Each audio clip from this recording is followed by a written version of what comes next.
Hoy Rada cumpleaños y ha decidido venir acá a festejarlo con todos nosotros, ya lo está escuchando, ya lo estamos escuchando.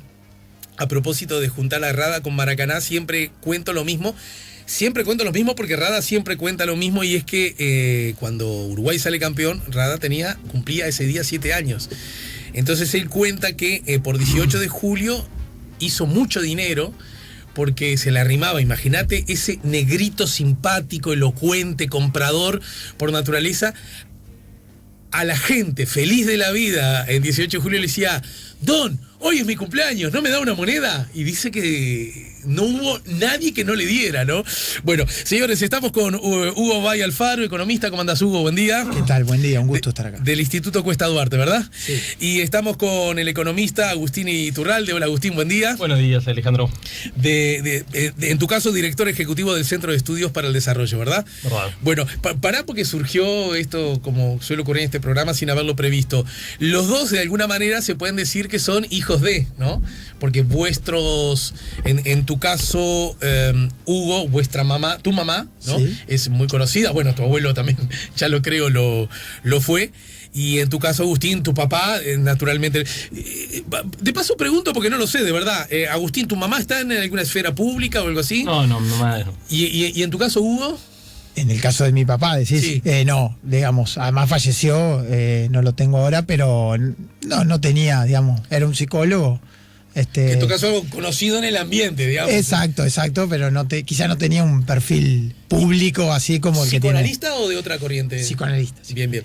Y en ese sentido, eso de ser, en tu caso, Hugo, el hijo de Milita, ¿verdad?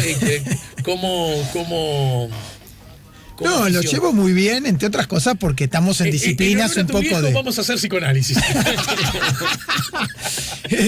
No, en realidad, no, lo llevo bien también. Me jodió la vida. Me resulta cómodo el hecho de que estemos, digamos, que en disciplinas diferentes, y entonces muchas veces incluso ella se quiere acercar un poco a esta disciplina más económica y me confiesa con mucha crudeza que muchas veces me trata de escuchar en algún lado, leer alguna cuestión, pero que no entiende demasiado, le cuesta.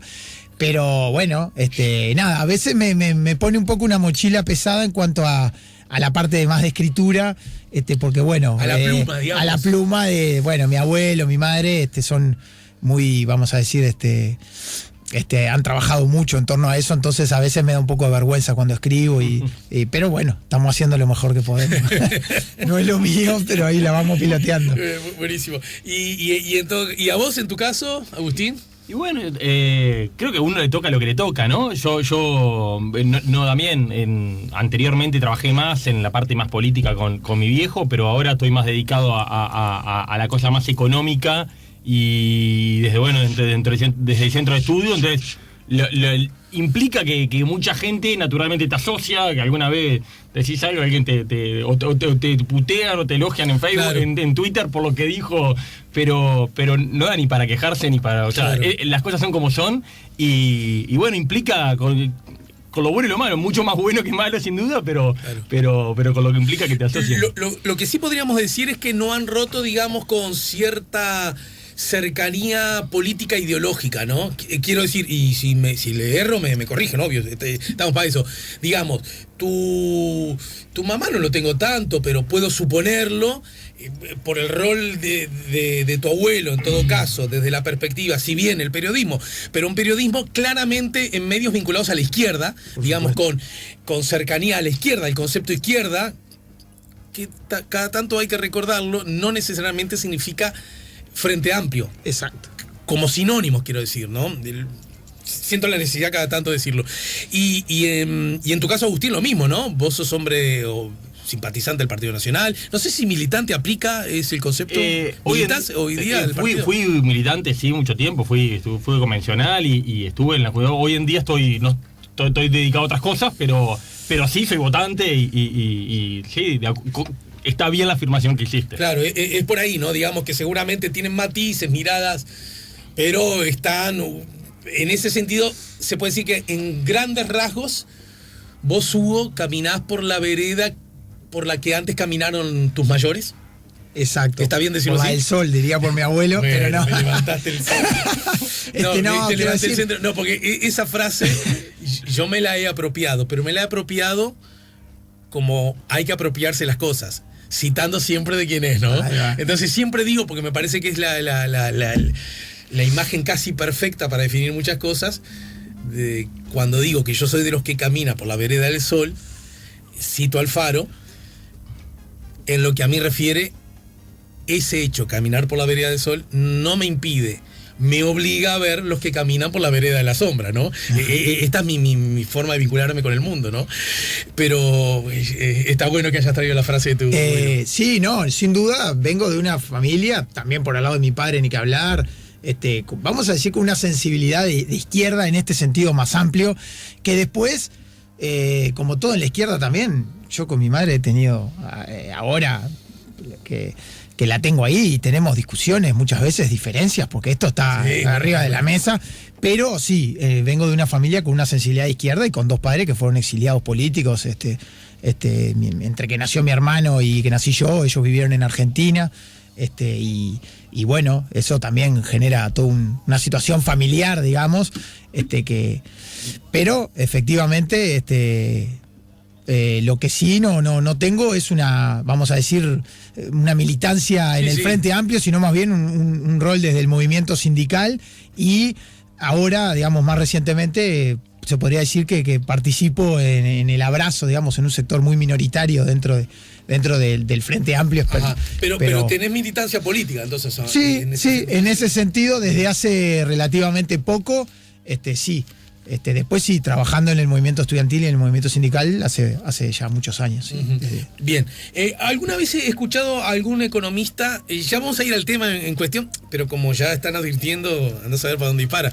Además, no es la primera vez que vienen acá. Así que saben que es la debilidad y la fortaleza de este lugar, ¿no? Pero en todo caso, ¿alguna vez he escuchado a algún colega de ustedes? ¿Cuántos años tenés vos, Hugo? 42. ¿Y vos, Agustín? 32. Bien. He escuchado a algún colega de ustedes decir que desde la perspectiva económica, el margen que Uruguay pueda tomar decisiones, quizás no lo cito del todo bien, pero soberanas, por sí, ante sí, son más bien escasas en el entendido de que Uruguay, por diversas razones, es muy históricamente, fatalmente dependiente de coyunturas de carácter internacional, ¿verdad? En este punto, ¿dónde se paran ustedes con este axioma? ¿No? Si es que pueden hacerlo. Y a ver, yo creo que como todo, ¿no? Todo tiene sus matices, pero para ponerlo de alguna forma, creo que si uno mira, por ejemplo, la crisis del 82 y la crisis del 2002, cuando uno las estudia con criterio y entra a desentrañar un poquito qué nos pasó, y obviamente hubo un contexto externo que nos pegó bruta piña y que fue el desencadenante, pero el cómo llegamos a ese contexto, que las debilidades que teníamos fueron determinantes para que la crisis fuera más brutal. Lo contrario se puede decir de otras crisis o de otras situaciones. Entonces es verdad que Uruguay es muy, muy vulnerable por sus características a muchísimas cosas que vienen de afuera. Ahora, cuán bien parado estés, aguanta. Como se dice, cuando baja la marea se ve quien estaba bañándose desnudo. Uh-huh. Cuando todo va bien y los precios de los commodities van bien y todo funciona, vos podés hacer cualquier cosa que más o menos las cosas van a caminar. El tema es cuando esas circunstancias tan favorables se empiezan a correr, a ver cómo estabas parado. Uh-huh. Sí, ¿Y vos, Hugo? sin duda, hay condiciones, como decías tú, que son estructurales, que dificultan.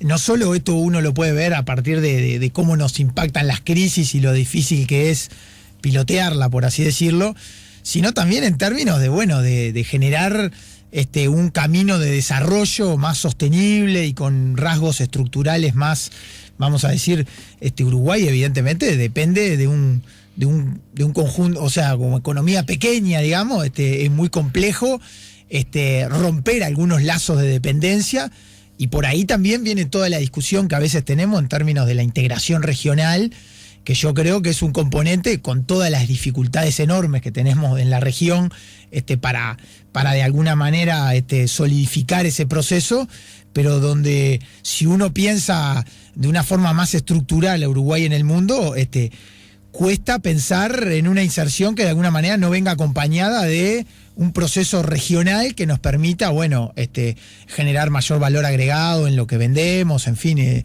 eso de alguna manera va a cambiar las condiciones del mercado de trabajo, la inserción de la gente, las calificaciones, en fin, y me parece que por ahí muchas de las dificultades que tenemos para que los procesos de alguna manera puedan encaminarse de forma más sólida al desarrollo, ¿verdad?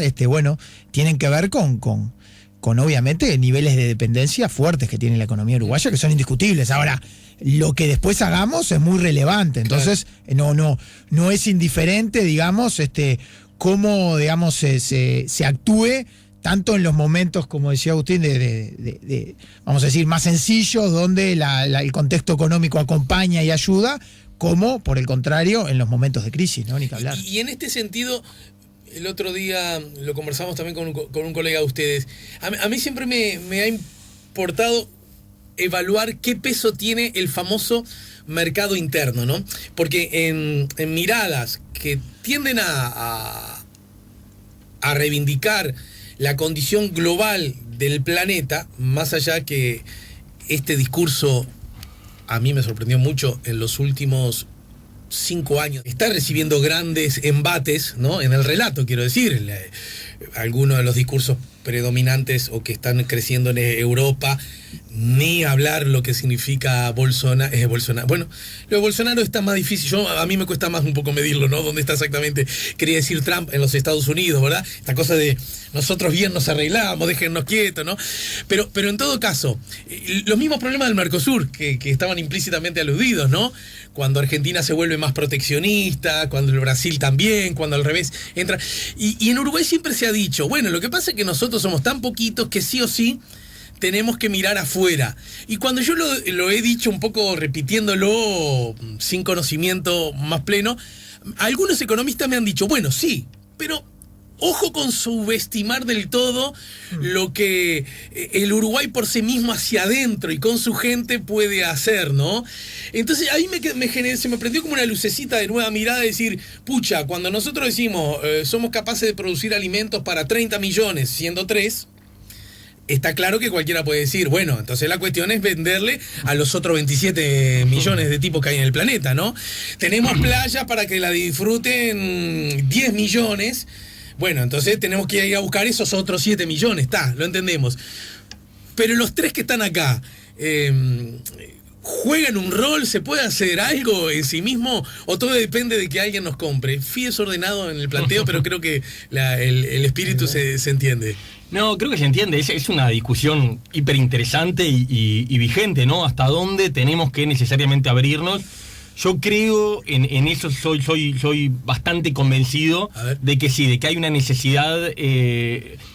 Los casos de economías tan pequeñas como Uruguay, que no tienen un grado de apertura alto y que realmente son prósperas, no existen. O sea, cuando en economías más grandes y muchos de los argumentos más proteccionistas que los hay en algunos contextos creo que tienen cierta validez, sobre todo fueron útiles y en los lugares donde mejor funcionaron eran en economías más grandes donde la propia tamaño de la economía permitía aprovechar mucho de las ganancias de escala, de las economías de escala.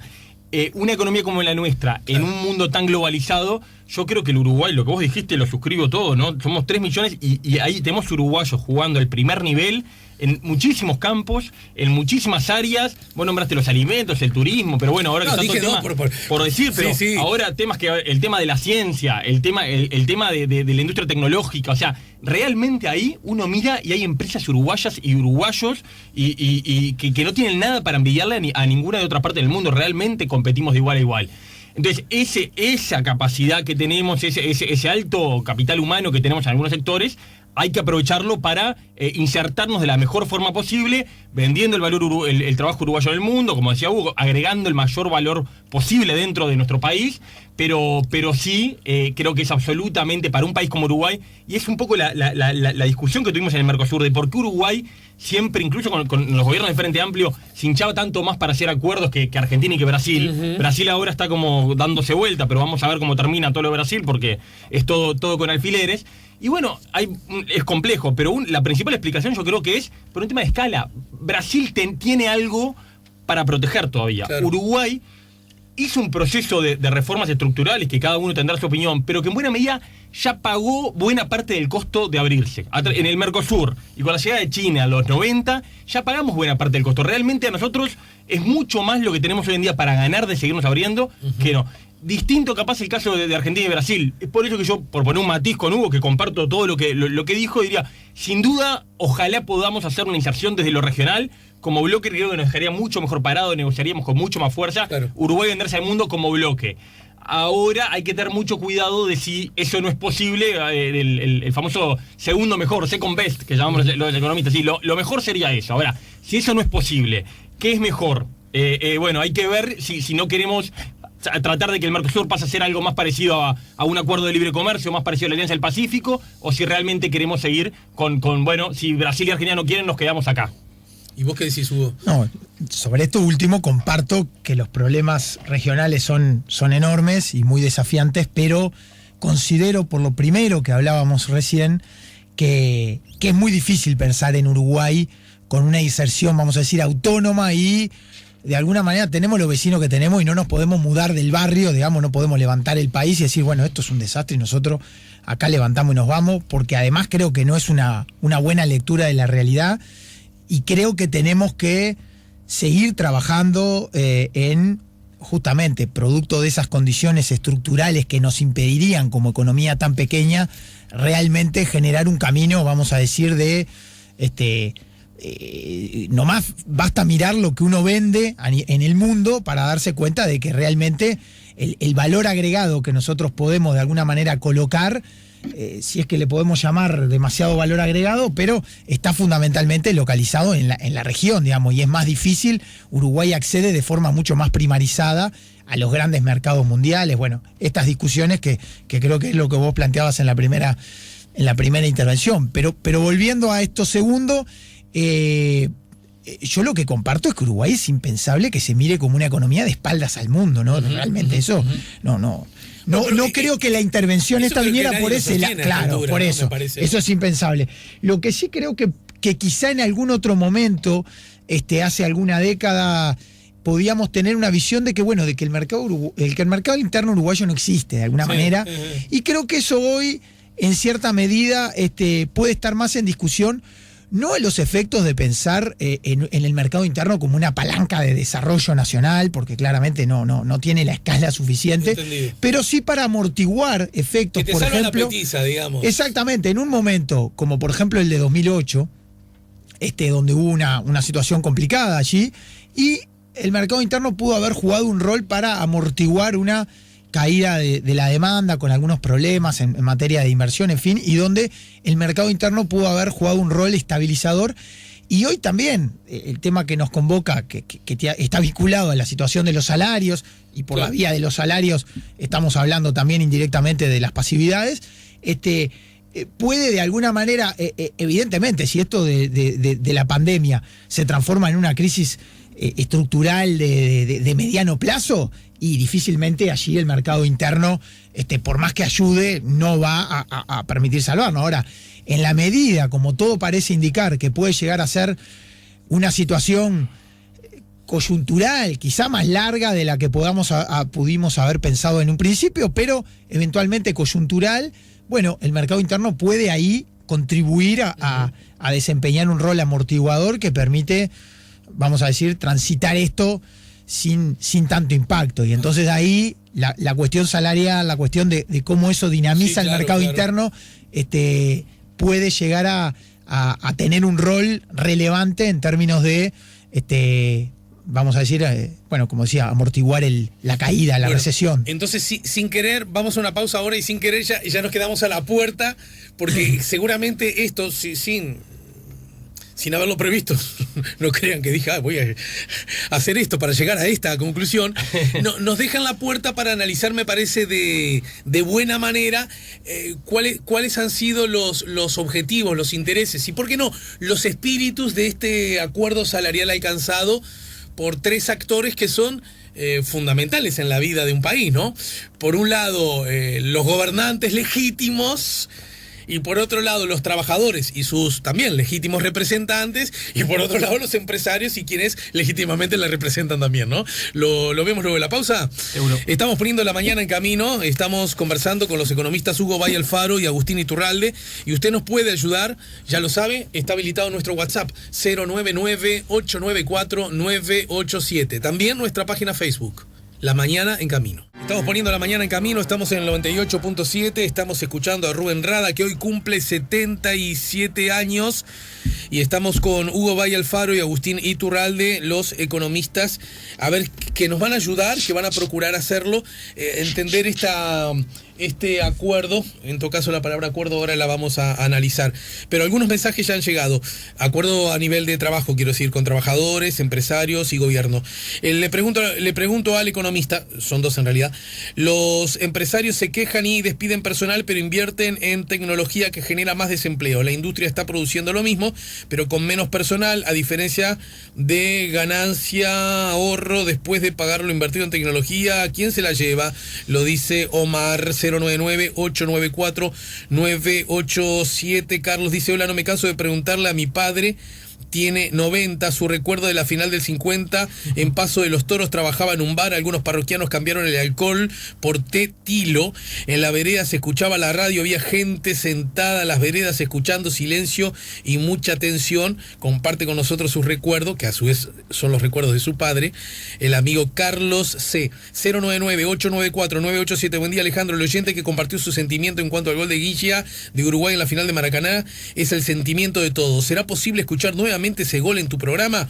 Va a levantarnos el ánimo y el coraje, especialmente en estos tiempos de pandemia y dificultades. Con todo respeto, muchas gracias. Lo vamos a buscar, sí. El asunto es saber qué relator elegir, ¿no? Porque hay tres relatos, creo que el más conocido, el más difundido, el más emblemático es el de Solé, pero también estaba el de Feo y el de Cheto Perichari, así que bueno, ya veremos. ¿Hacemos eso, Diego? ¿Lo buscamos? Dale, fenómeno. 099-894-987. Pará, antes de entrar al tema, y ya que la gente impone también ritmos, si yo les digo Maracaná a ustedes, se los pregunto así: ¿siempre supieron de Maracaná?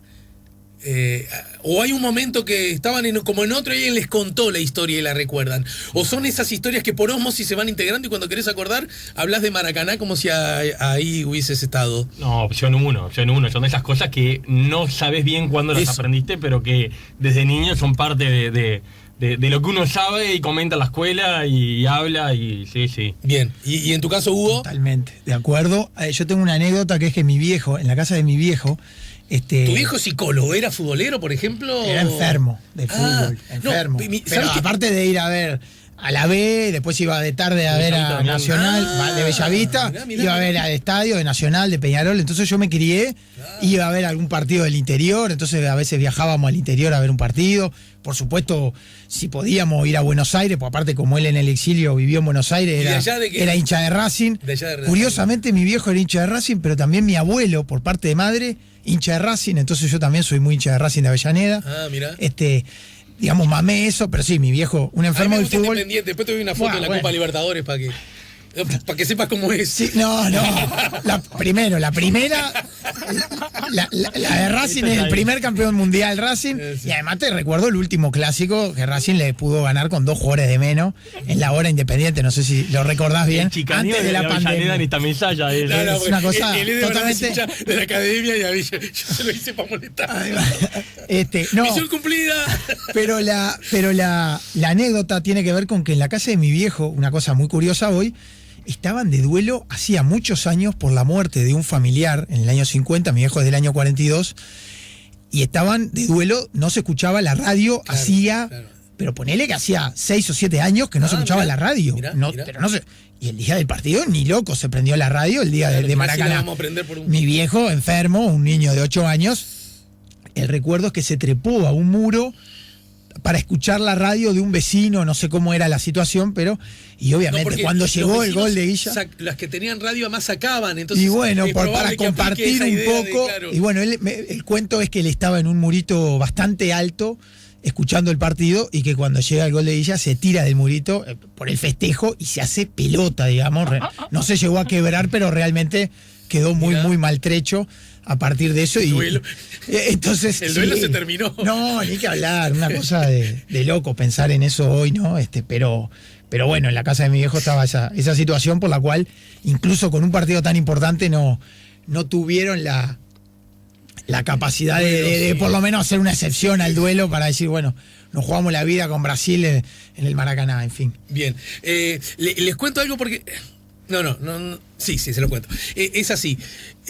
Malí Guzmán es una escritora uruguaya, experta en literatura infantil, es editora además, y fue compañera mía de teatro en la Escuela de Artes Escénicas de Teatro El Galpón. O sea que la conozco desde el año 85. Su mamá fue una dramaturga y su mamá me contó una cosa a propósito de Maracaná que tiene que ver con el plebiscito del 89 que buscó...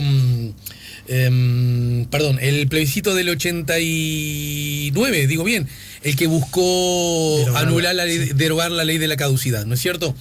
El verde y amarillo. Exactamente. Ustedes no sé si se acuerdan, porque eran bastante gurises, pero probablemente leyeron que se juntaron las firmas para convocar a la consulta popular, pero la Corte Electoral rechazó unas cuantas, buen volumen de firmas, entre las que estaba la del general Sereñi, para que tengan una idea del nivel de exigencia del comportamiento de la Corte de aquella época, cosa que fue muy discutida en su momento, muy cuestionada, muy criticada. Y si no me equivoco, se los etcétera. convocó a un plazo de unos días para ir a y ratificar a la eso firma. a eso voy a llegar. Entonces se le dio un tiempo para que esas personas cuya firma era dudosa ratificaran su intención firmando de nuevo en la propia Corte. Esto provocó, imagínense la logística, ¿no? Esto provocó, hay que buscar de esa gente que firmó, que a lo mejor era el militante o tu sobrino o tu tío, pero a lo mejor, en muchísimos casos, era gente que te firmó en una feria. Bueno, como que le preguntemos al guapo Larrañaga ahora dónde consiguió la firma para la convocatoria, o a Pedro Bordaberry 5 años atrás para bajar la edad de la imputabilidad. Para poner un ejemplo y no solo para mirar en una sola dirección ideológica. ¿Estamos de acuerdo? Bien, lo cierto es que hubo que hacerlo. Y había un plazo. Y les voy a contar algo que a mí me parece muy interesante. Yo trabajaba en esa época en una empresa de colchones y hacía trámites. Y el plazo se cerraba a las 12 del mediodía de un martes, de un miércoles, ponele. Y yo salí a hacer trámites y en realidad hice ese trámite que tenía que hacer y me fui a la Corte Electoral. El público ya lo sabe, yo en aquella oportunidad estaba en contra de la ley de la caducidad. Por lo tanto, después, ya les anticipo también, voté verde, pero además junté firmas para la convocatoria, ¿no? Ninguno de los dos tenía edad para votar, ¿no? En aquella época, no sé. Votar no, pero lo recuerdo Bien. nítidamente. No, lo digo porque sería incómodo para mí hacer este cuento si supiera que alguno de ustedes votó amarillo. Se entiende con todo derecho, pero es como sería mojar la oreja y no es mi intención.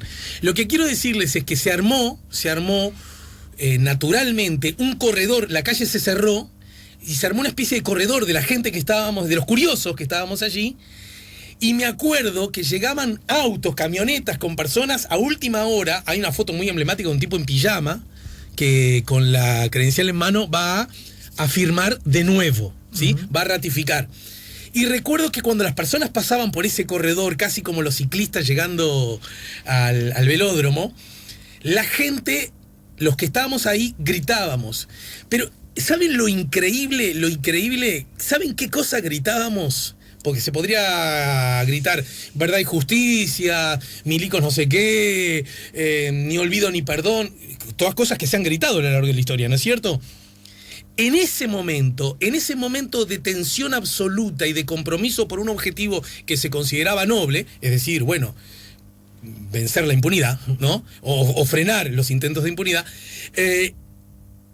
lo que la gente gritaba era Uruguay, Uruguay. Créanme porque yo estaba ahí, esto se los puedo asegurar, no había consigna política. Era Uruguay, Uruguay, ¿no? Era una cosa como de... Y me acordé de algo y ahora viene Malí Guzmán, que ella decía que el concepto patria, ella que era cero futbolera, lo vivió por primera vez en 18 de julio, ese 16 de julio, cuando la gente, y ella también, sin que al fútbol le importara nada, la gente gritaba Uruguay, Uruguay. Y yo digo, yo lo viví ese día, de algo intransferible, era... Algo se quiso frenar y algo se consigue igual, ¿verdad? Era como Maracaná con los 200.000, ¿no? Y era Uruguay, Uruguay, no era tal partido, tal cosa, tal consigna. Nada, encontré ahora la necesidad de contarlo a ustedes entre amigos, ¿verdad? En todo caso, es bueno el titular de Diario El País que dice el acuerdo PIT-CNT, acá lo encontré, acá lo tenía. ¿Es un acuerdo al que se llegó a propósito del salario de aquí hasta el año próximo, teniendo en cuenta la coyuntura económica y también sanitaria?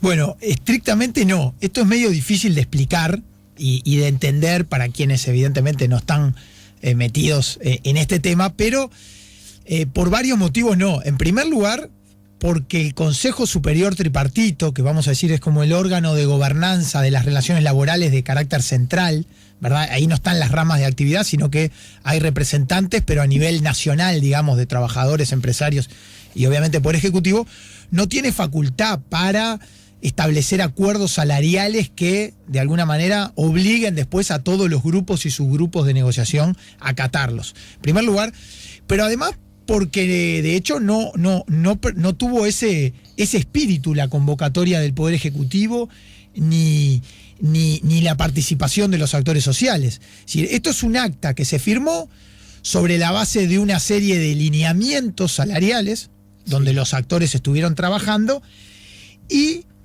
donde incluso los propios representantes, si uno lee el acta, que no es muy larga, los propios trabajadores y los empresarios sostienen algunas diferencias con esos lineamientos sobre los que se trabajó. En particular el PIT-CNT declara explícitamente que le parece insuficiente lo que se acordó en materia de salarial, producto de que está prevista una pérdida del salario real. Entonces ahí lo deja por escrito. Pero sobre el final del acta lo que sí dice es que, y ahí está firmada por todas, lo que se pretende es que los grupos madre, la negociación colectiva está dividida en 24 grupos por ramas de actividad, que todos esos grupos madre atiendan, no están obligados a firmar sobre la base de estos lineamientos, pero que atiendan estos lineamientos que emergieron de alguna manera de un acuerdo, por lo menos de un intercambio y de un trabajo sobre la base de que todos los involucrados estuvieron de acuerdo con firmar esos lineamientos, pese a que, en particular, el PIT-CNT se opone a lo que se establece allí en materia de pérdida de salario real. Está bien, Hugo. Es por eso digo que es complejo de entender. Puedo entender que quizás la palabra acuerdo sea más abarcativa de lo que realmente ocurrió. Pero sí, en todo caso, ayúdame, Agustín, son lineamientos lo suficientemente claros y explícitos como para que uno, incluso un ciudadano bien por fuera del asunto, pueda suponer que hay cosas que probablemente pasen y hay cosas que probablemente no pasen, ¿no? Creo que sí. Hugo hizo una explicación que creo que a todos nos sirve para terminar de entender cómo funciona esto formalmente, pero más allá de la formalidad, creo que lo que hay es, lo primero para mí que hay que decir de esto esto habla muy bien del Uruguay. Que se sienten en una mesa trabajadores, empresarios y el gobierno en un momento crítico para la economía mundial, pero también uno pierde la perspectiva porque dice, bueno, Argentina va a caer 13 puntos y Uruguay va a caer 3 o 4, no pasa nada, no pasa nada si nos comparamos, nosotros mismos vamos a estar mucho peor este año que lo que estábamos el año pasado, y si antes de que empezara todo esto al nuevo gobierno le decían, mirá que el 2020 hay una caída de 3-4 puntos, se decía, no, qué desastre. Claro, en términos relativos ahora parece que no pasa nada. Es una caída muy grande de la economía y se sientan las partes, las cabezas de los empresarios, las cabezas de la central sindical, y bueno, firma un acuerdo que creo que no deja del todo conforme a nadie. Pero bueno, eso es negociar, ¿no? Eso es negociar, y está muy bien que explicite el Pich-Leten qué cosas le hubiera gustado que las cosas fueran de otra forma. También hay empresarios que creían y que no fueron las posiciones que terminaron pisando, de que había que ser mucho más ambiciosos en la pérdida salarial, porque ya venían por el sector del comercio, que venían con una caída muy grande el año pasado, y eso no fue lo que terminó dominando. Terminó dominando un criterio muy específico, que eso creo lo que vos decís, de por cuál es muy difícil desatenderlo, porque es muy específico cómo van a ser los ajustes, y que va a tener una caída razonablemente proporcional a la caída de la economía, y que prevé explícitamente que bueno, que en el 2021, a partir del segundo semestre del año que viene, vamos a ver cómo tratamos de recuperar el salario si la economía vuelve a crecer, que es lo que al final es el gran determinante de poder tener buen nivel salarial y de empleo. Uh-huh. Yo sin entrar en zona escabrosa, porque además no es el métier académico de ustedes, yo recuerdo que cuando en el marco del año electoral, antes del resultado y después del resultado electoral, las personas que no veían como buena noticia que la calle Pou sea el presidente, cosa que finalmente ocurrió y ocurre, una de las cosas decía, vas a ver que con esta gente, lo digo así, a grosso modo, vas a ver que con esta gente una de las cosas que va a pasar es que en efecto los trabajadores tengan menos salario, vas a ver que la negociación se va a ver afectada y vas a ver que en definitiva el conjunto de derechos adquiridos por los trabajadores van a fragilizarse. Sin embargo, más allá de que alguien tenga todo el derecho a mantener ese discurso, la coyuntura de carácter internacional, inevitable, imposible de no ver, ¿verdad?, no explica buenamente esta tendencia sin que necesariamente sea adjudicada a una presunta intención del gobierno. ¿Se entiende lo que pregunta Agustín? ¿En qué medida eso está jugando un rol que hace que, bueno, finalmente está ocurriendo parte de lo que yo pensé que iba a ocurrir, pero convengamos que no es por lo que yo pensé que iba a ocurrir? No sé si se entiende del todo lo que planteo. Lo digo para que las personas tengamos la capacidad de tener miradas críticas también, los que se sienten muy cerca del gobierno y los que se sienten muy lejos del gobierno, y los que están en el medio, que se sienten un poquito cerca o un poquito lejos, ¿no? Que son la mayoría, yo creo la mayoría de la gente mira esto no con lógica de bandos, que a veces la discusión es de bandos, pero la gente no está en esas trincheras. Yo qué sé, a ver, es muy difícil hacer los contrafácticos que hablamos de la economía. ¿Qué hubiera pasado si? Es claro que estamos en una situación absolutamente excepcional, que nadie la vio venir, y bueno, los contrafácticos que uno puede intentar es ver qué pasa en otros países, qué pasó en los últimos años, para hacer un contrafáctico. No me quiero meter, pero bueno, creo que lo que es claro es que en estas circunstancias es muy difícil que no haya una caída del salario real de algún nivel. ¿Cuánta presión, por ejemplo, se pone en el tema salarial o en el empleo o en la rentabilidad de las empresas? Sí, ahí hay definiciones políticas y no está mal que así lo sea. Quizás alguien puede decir, bueno, si hubiera ganado el Frente Amplio la caída sería menor, y otro puede decir, bueno, si hubiera gobernado el periodo pasado la calle Pou, quizás el salario hubiera subido menos, pero el empleo hubiera caído menos. Hubiéramos tenido más empleo y un poquito menos de salario.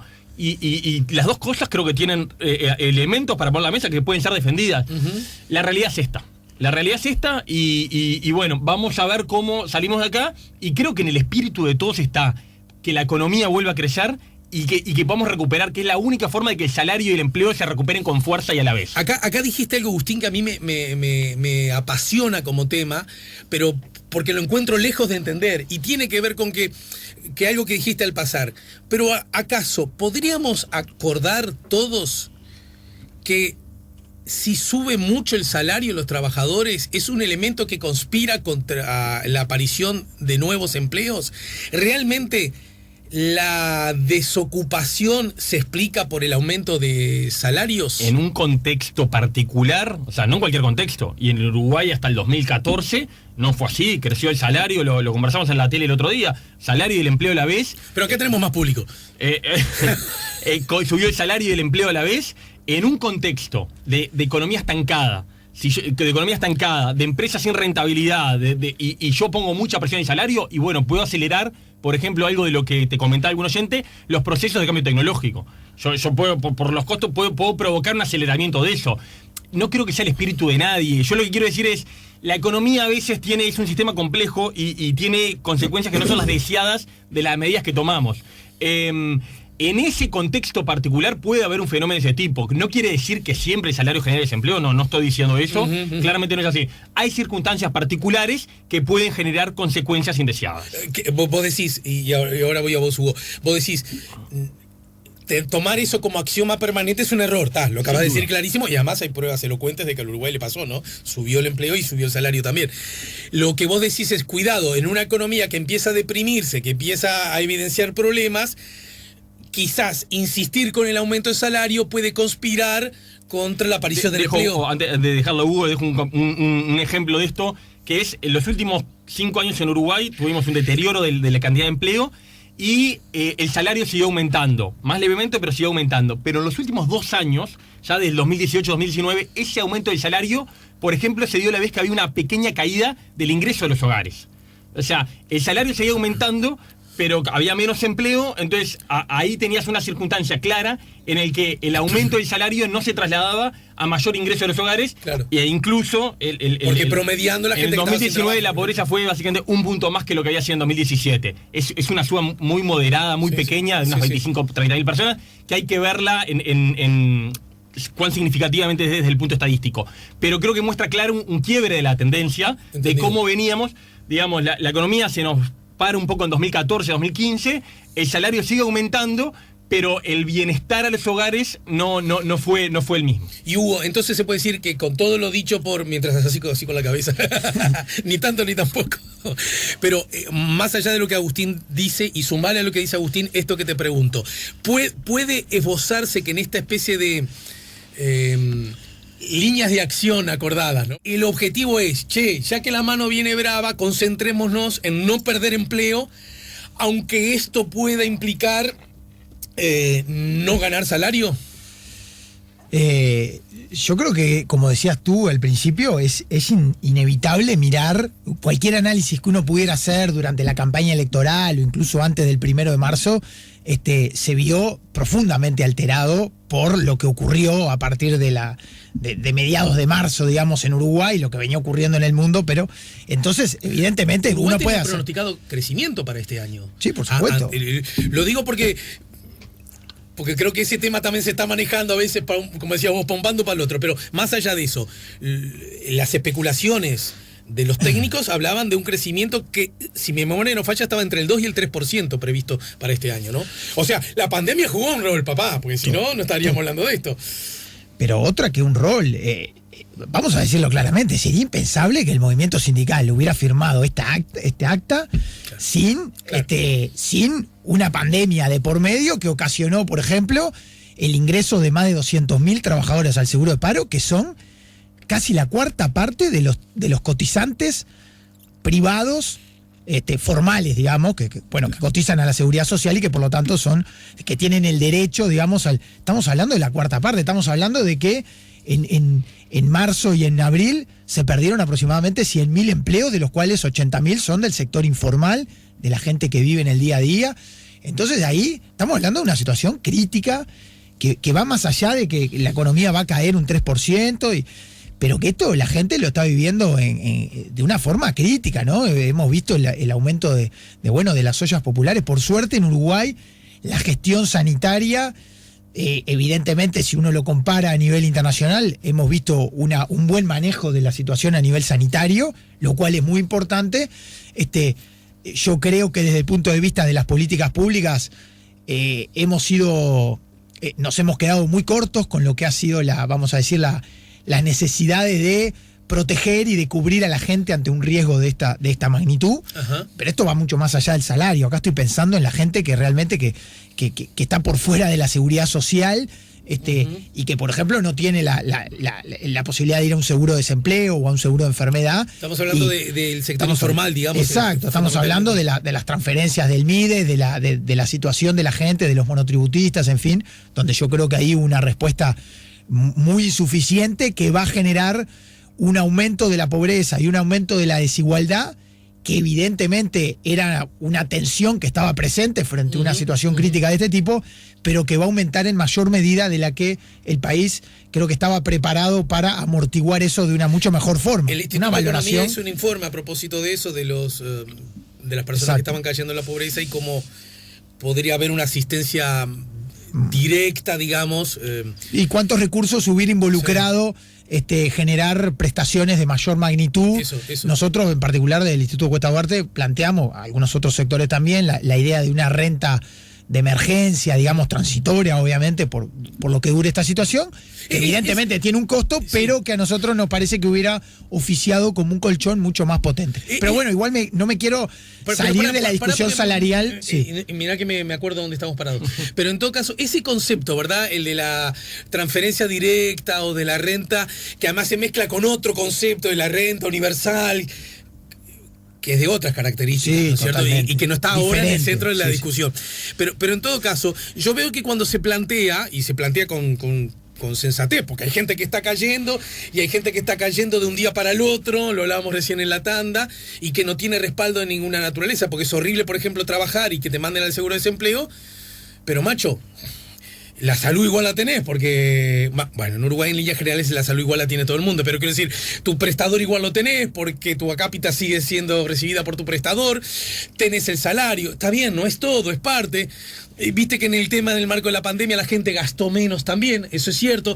Y quiero decir, más o menos la petiza a los uruguayos que estamos tan acostumbrados a estos vaivienes, puede ser que en líneas generales la vas resolviendo. Me pones unos ojos de pavor terribles, ¿no? Pero yo quiero decir, si me pones... Ten en cuenta esto, el seguro de desempleo es un 50% y tenés 470.000 personas que cobran menos de 20.000 pesos líquidos por 40 horas de trabajo semanal. O sea, el problema de una economía... Termino el programa y te hablo de mi familia y para que veas que lo tengo que... Pero me siento la obligación de tener la capacidad de discriminar circunstancias. Porque esa es una, que es jodida, que es embromada. Pero la del tipo que vendía caramelos en la puerta de la escuela, ya esa mañana no ganó ya esa primera mañana que no hubo escuela ya no ganó dinero para llevar a la casa. Entonces, y ese sí que está, ¿no? A ese me refiero.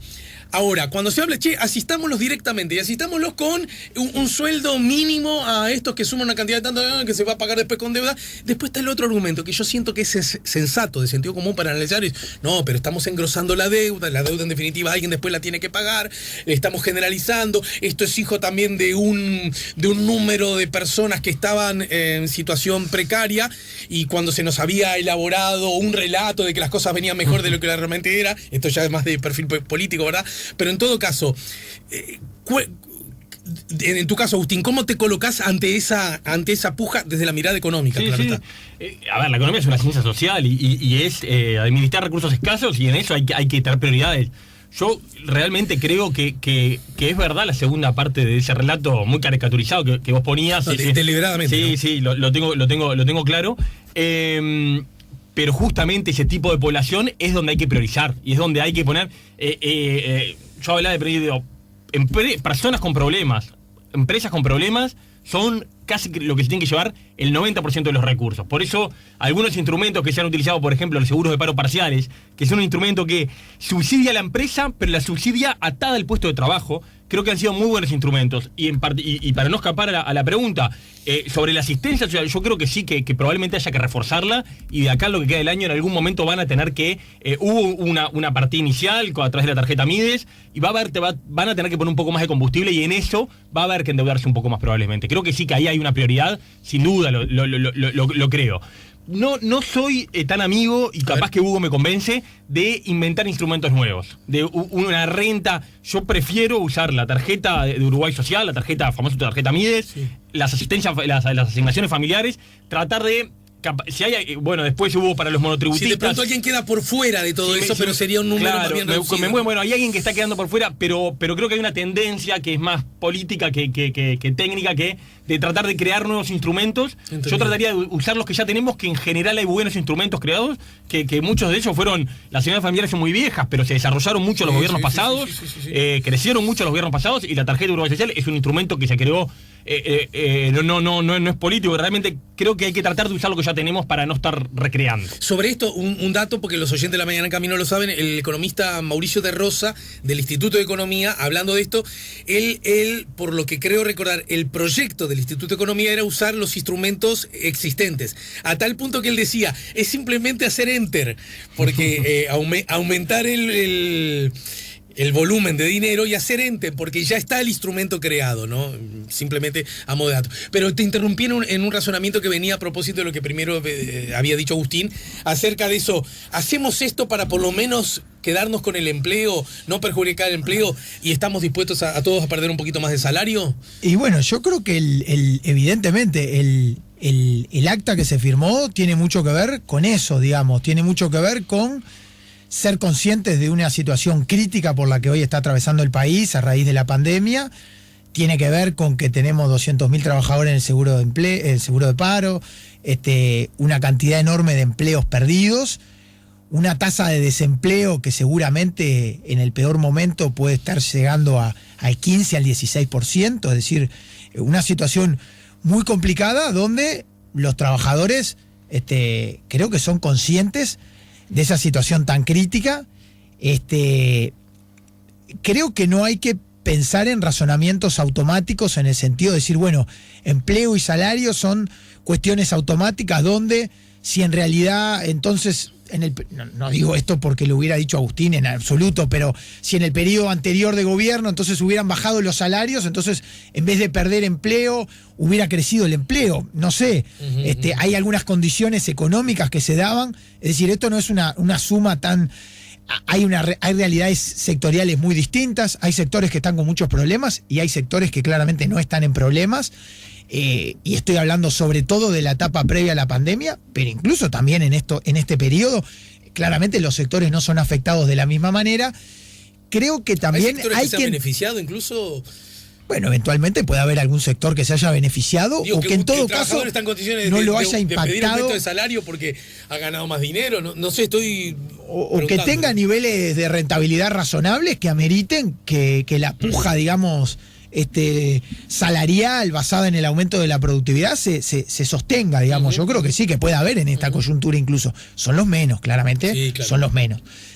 Ahora, lo que digo es que me parece que también hay que entender el acuerdo o el acta firmada en términos de la lectura política de qué capacidad realmente tenía o tiene el movimiento sindical y de transitar por un periodo de negociación colectiva tal como la entendemos, con los 150 subgrupos que hubiera implicado negociar, reuniones permanentes, asambleas, movilizaciones, conflictividad. Es decir, claramente hubo una lectura política de que el país en esta coyuntura debíamos evitar pasar por eso, y creo que por eso las tres partes acordaron la idea de un año puente. Claro, el problema después es qué ponemos adentro del año puente.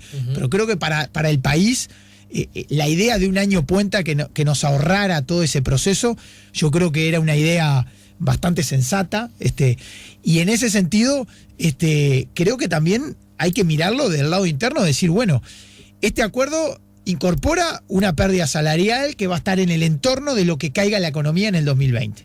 Pensemos, hoy por hoy se habla de alrededor de un 3%, veremos. Eso es cierto y eso es un dolor, digamos, para el movimiento sindical. Pero este acuerdo también, o esta acta también, garantiza determinadas cuestiones que no estaban garantizadas previo a esta serie de reuniones. El hecho de que efectivamente los empleadores paguen el correctivo de inflación, que va a estar en el entorno del 3 o del 4%, para los convenios colectivos que están venciendo, digamos. El hecho de tener un 3% garantizado, que incluso a raíz del planteo de la central sindical, un 3% en enero, en algunos casos puede ser en abril, donde el empleo cotizantes caiga mucho, pero que incluso para los sectores de salarios más sumergidos se agregó un punto porcentual, producto de esto que yo planteaba, de que hay sectores con salarios realmente críticos y que son sectores amplios. también las medidas que se toman, no solo la instalación del Diálogo Nacional por el Empleo, que aparentemente va a ser una cosa inminente que se conforme, pero sino también medidas mucho más concretas como la prórroga de los seguros parciales que hablaba Agustín, pero también el estímulo para que las empresas retomen a los trabajadores y tratar de conservar los puestos de trabajo. El tema de... Está señalando que no solo fue... Hay muchas cosas positivas que no estaban garantizadas, que como dice Agustín, había algunos empleadores que no tenían ideas de otorgar los ajustes que alguien puede considerar que son muy insuficientes. Yo considero que son insuficientes. Pero en muchos casos, imaginemos, por ejemplo, el sector gastronomía y hoteles, ¿no? ¿En qué condiciones los sindicatos podían ir a esa negociación? O en el caso del comercio, los servicios, donde sabemos que hay sindicatos débiles, y donde en general en estas coyunturas son las coyunturas donde las patronales arrasan en una coyuntura así. Para terminar, se los dejo para que me respondan luego esta cortísima tanda. Entendido todo, y aún así, ¿era necesario hacer esta acta? Quiero decir... Porque en el subgrupo de trabajo que hable de hoteles o de... Cuando se junten, el señor empresario, dueño del hotel, le va a decir al trabajador, mirá, vos viste que no entró nadie durante 6 meses. Por lo tanto, sabés que estamos mal, por lo tanto vamos a tener que hacer un acuerdo, llamémosle a la baja. Perdón lo rústico de mí. Y el trabajador va a decir, sí, tenés razón, no me echás, ¿no? No te he hecho. Bueno, está, dale, hacemos la baja porque pasó lo que pasó. Me doy cuenta. No necesito que haya un acuerdo macro que me lo diga, porque yo lo estoy viendo, ¿se entiende? Y lo mismo al revés. Ponele, el señor Gutiérrez, alcohol en gel en apellido, ¿no? Ponele, ¿no? ¿Viste, macho, que vendiste alcohol en gel como nunca imaginaste en la vida, ¿no? Así que claro. Dame un potecito de eso, ¿no? Pues, sí, tenés razón, un potecito va para vos. Quiero decir... perdón la simplificación, pero también hay cosas que son hijas de quien conoce el lugar y qué necesidad de hacer algo por encima de... Me lo comentan luego de la pausa. En 2 minutos vamos a tener nada más, ¿está? Dale, gracias. Y vamos a escuchar los goles de Maracaná también. Estamos poniendo la mañana en camino. Estamos en el final de la charla con Hugo Valle Alfaro, Agustín Iturralde, los economistas que nos han ayudado a entender algunas cosas a propósito de esta acta de acuerdo entre... empresarios, trabajadores y gobierno, y yo les preguntaba un poco desde cierta ingenuidad, bueno, ¿y qué necesidad había de determinar estos grandes lineamientos cuando de pronto los trabajadores junto con sus empleadores y en una mesa en la que esté también participando el gobierno podrían llegar a las mismas conclusiones y con cierta flexibilidad, quizás, ¿por qué no?, mayores en el sentido, ves, acá hasta menos todavía tendremos que dar, y el trabajador puede entenderlo, o acá, ¿por qué no? Podemos subir un escaloncito porque no nos fue tan mal. Es decir, ¿cómo se explica esto para el resto de la ciudadanía? Yo creo que ahí lo principal es esos casos que se salen del patrón normal. A la mayoría le fue mal, pero no es una catástrofe. Entonces, esas son las líneas de las reglas de base. Sí. Se trata de fijar esta acta. Y después, como bien explicaba Hugo al principio, no está cerrado y no quiere decir que algunas negociaciones se pueden abrir. Creo que el espíritu de las partes es que sean las menos, pero bueno, de hecho, una cosa que no comentamos, que creo que comentamos afuera del aire, el sector de la construcción, del transporte y de la salud está explícitamente por fuera, sí. por razones históricas. Y por distintas razones, ¿no? Por debilidades extremas en una y por ciertas fortalezas aún vigentes en otro, ¿no? Y algunos otros sectores que ahora comentamos, algunos que les fue muy bien, algunos que les fue extremadamente mal, pueden salirse y pueden hacer arreglos. Pero lo que creo que evita, lo saludable de esto, para mí son 2 cosas fundamentales. Uno es la señal, que no hay que subestimarla. La marca País Uruguay está en un buen momento y sobre todo por la capacidad de tener cierta civilidad, diálogo político, transiciones civilizadas, pacíficas. Bueno, ahora esto mostró que no son solo los partidos políticos, sino también los principales gremios empresariales y de trabajadores que están a la altura, y eso también es parte de lo que le mostramos al mundo. Y segundo, no generar una negociación, una conflictividad excesiva para el momento. Si podemos limitarla a las áreas que se salgan de esta caída moderada que vamos a tener, bueno, que sean ellos los que arreglen con más elementos sus problemas particulares, pero que la línea de base esté clara. Bien, Hugo. Yo comparto estos elementos, subrayo la importancia del diálogo social y de la negociación colectiva como elementos a tener en cuenta, no solo en estos periodos de auge económico, donde es más sencillo que se desarrolle y que hay más para repartir, como quien dice, sino también el hecho de mantenerla durante periodos más críticos, creo que es una muy buena señal.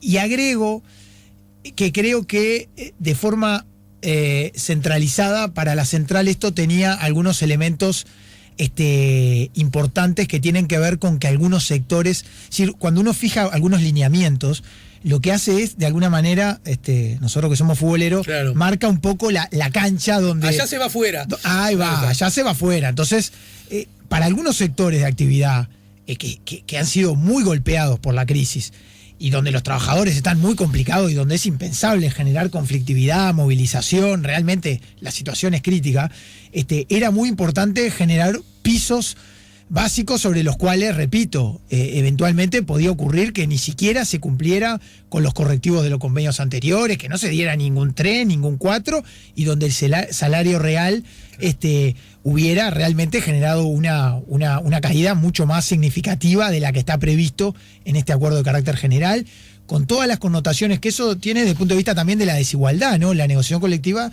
uno de los elementos centrales que tiene también es de que acompañe un proceso más parejo, donde hay diferencias entre los sectores, pero donde tampoco ocurre que algunos crecen 20% y otros caen 20%, y eso de alguna manera genera unas tensiones.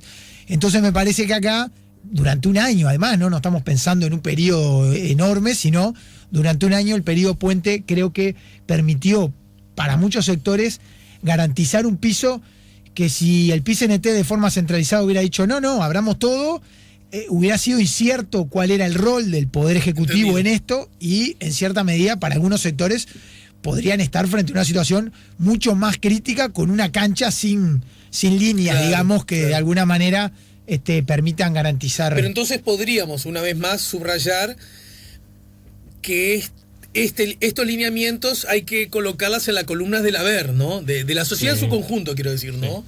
Luce como una... Vos decías, Agustín, eso, de verdad yo estoy alineado en esa lectura también.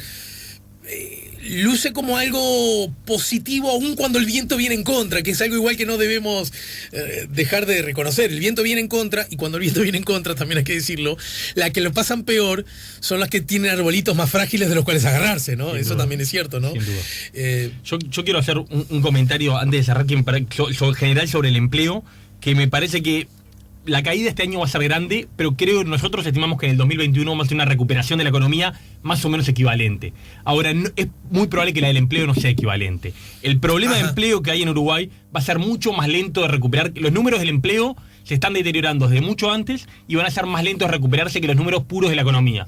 Vamos a ver un PBI que va a caer y va a rebotar, no en V, pero capaz que en U, en la forma que sea.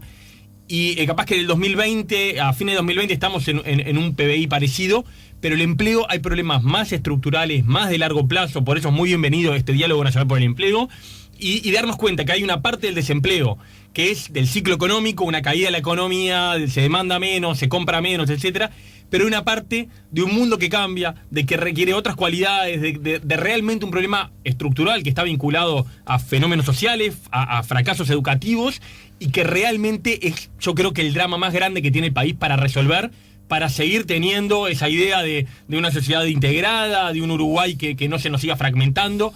El empleo es el verdadero, el empleo formal es el verdadero integrador social. Y bueno, en eso tenemos un problema muy grande que no lo vamos a solucionar ni este año ni el que viene. Probablemente nos va a tomar varios más. Así que bueno, en eso ponernos todos un compromiso a buscar soluciones de fondo porque es bravo el problema. ¿Hugo? Sí, completamente de acuerdo. El empleo es un elemento central, y en esta coyuntura está en la prioridad número 1 del movimiento sindical. Creo que de alguna manera esta acta refleja esa idea de decir, bueno... Pero entonces también digámosle a la gente claro esto, porque me parece muy interesante. Nosotros decimos, estoy dispuesto a no ganar más salario, incluso a perder salario, a que mi salario tenga menos capacidad de compra, ¿no? Se trata de eso, para cuidar el empleo. Pero esto no es sinónimo de que el desempleo vaya a seguir cayendo.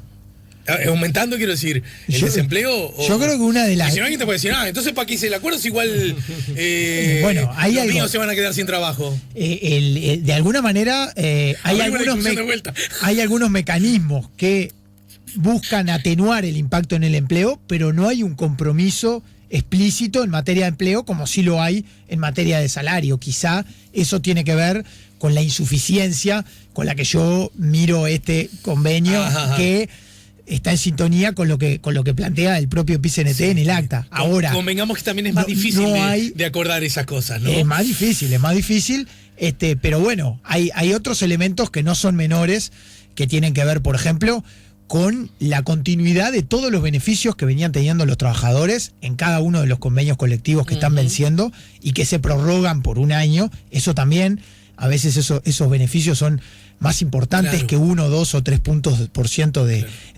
aumento o de pérdida salarial. Actas, eso no cae. Se comprometieron a mantenerlo en estas actas, y eso es un elemento muy importante. Pero sin duda el empleo es un desafío central. Y yo creo que el propio proceso de negociación colectiva está desafiado a ir considerando algunos cambios que el país precisa, y donde las partes se comprometan a una negociación más madura, que incorporen elementos que quizás son técnicamente más complejos, pero donde me parece que de las dos partes hay la necesidad de abrir un poco en términos de que tanto del sector empleador como trabajador miremos la cuestión de forma un poco más abierta, miremos cómo ocurre la negociación colectiva quizá en los países más desarrollados, con mayores niveles de equidad, en fin. Bien. Bueno, en todo caso, nunca pensé que esta charla fuera abarcadora de todos los temas, más bien todo lo contrario, de abrir nuevas perspectivas, así que ameritará, si a ustedes les parece bien, nuevos encuentros, ¿sí? Seguro que sí. Muchas gracias, Alejandro. Gracias, Hugo, gracias, Agustín, y no se vayan lejos porque inmediatamente después del tiempo vamos a escuchar los goles de Maracaná. Parece que ganamos, sí. Déjame agregarte, capaz que lo pueden escuchar mañana. A mí el que más me gusta es el del 54 contra Hungría.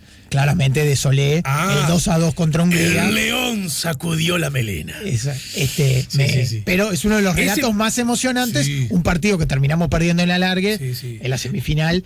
Pero no sé si lo tenés. Es un gran relato. Y además prácticamente entre lágrimas, ¿no? Un partido que estaba muerto. Aunque cueste creerlo, es el partido que por primera vez en la historia Uruguay pierde en un mundial, ¿no? Pierde invicto. Además, en esta cosa que a mí me fascina, que un día podríamos conversarlo también, y me consta que a vos, Agustín, es un tema que te interesa, es el de lo labi, que son las fronteras, porque yo me reconozco bastante rioplatense, es decir, no tengo nada contra Argentina, nada. Me gusta mucho ganarle al fútbol, pero me imagino como un hermano chico le gusta ganarle al hermano grande. Pero no me olvido nunca jamás que es mi hermano. Eso yo lo tengo incorporado. Me imagino que por la trayectoria de tu vida familiar, ¿no?